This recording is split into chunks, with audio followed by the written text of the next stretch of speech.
हर सुबह नीरा आईने के सामने खड़ी होकर एक ही बात बोलती थी, मैं ठीक हूँ।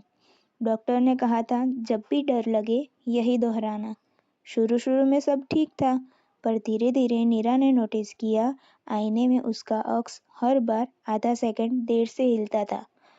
एक दिन उसने मुस्कुराया, आईना चुप रहा।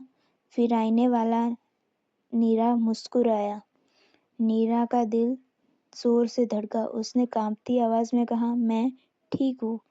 आईने से आवाज आई, अब मत बोलो। नीरा पीछे हटी। कमरे की लाइट अपने आप बंद हो गई। अंधेरे में आईने से फुसफुसाहट आई, डॉक्टर ने तुमसे झूठ कहा था। नीरा रो पड़ी। तो सच क्या है? आईना बोला, तुम वही हो जो अंदर बंद है। लाइट जली। नीरा आईने में थी, चिल्ला रही थी, शीशे पर हाथ मार रही थी, और कमरे में खड़ी लड़की ने शांत आवाज में कहा, मैं ठीक हूँ।